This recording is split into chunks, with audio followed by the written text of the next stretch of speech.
Un blanc sud-africain tue une femme noire qu'il dit avoir confondue ou pris pour un hippopotame. Ça fait mal de parler de ce genre de sujet, mais je pense que c'est important parce que vous n'entendrez pas parler de ce genre d'histoire. On n'en parle pas.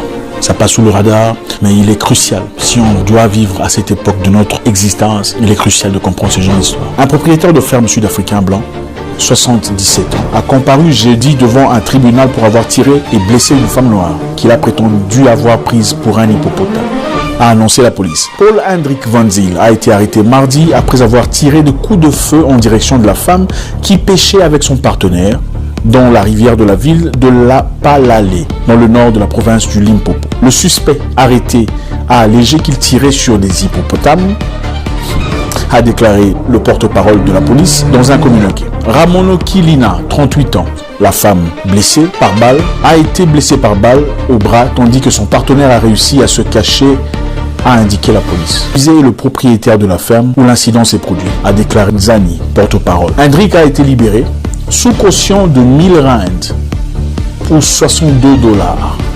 Et l'affaire a été reportée pour complément d'enquête.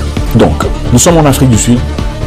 Une femme va pêcher dans la rivière. Vous savez, en Afrique, la rivière appartient à peu près à tout le monde, à tous ceux qui ont le courage d'y aller pour en tirer ce qu'on peut, c'est-à-dire des poissons dans ce cas. Cette femme de 38 ans va pêcher avec son partenaire et un monsieur de 77 ans qui se présente, un blanc, un fermier, qui tire sur elle, le prenant pour un hippopotame. Bon, c'est vrai que c'est une femme assez large, mais dire qu'il avait pensé que c'était un hippopotame,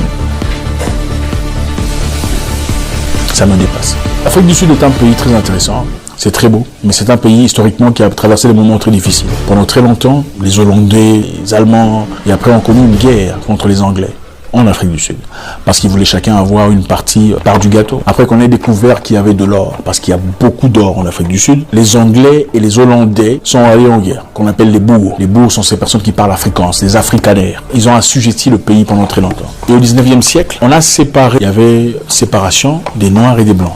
La minorité blanche, évidemment, qui était soutenue par l'Europe à l'époque, les États-Unis, avait contrôlé l'entièreté du pays sur le plan financier et économique. Donc tout ce qu'il y avait comme or, diamants, tout ça a été managé par la population blanche. Pendant ce temps, les Noirs vivaient dans des petits endroits qu'on appelle locations, qui sont des petits où les Noirs pouvaient vivre. Et pour circuler dans la ville, dans leur propre ville, il leur fallait un visa. Imaginez-vous, dans votre propre pays, pour vous déplacer, aller quelque part ailleurs, il faut un visa. Évidemment, il y avait une ségrégation, une séparation. Il était légalement interdit les mariages ou de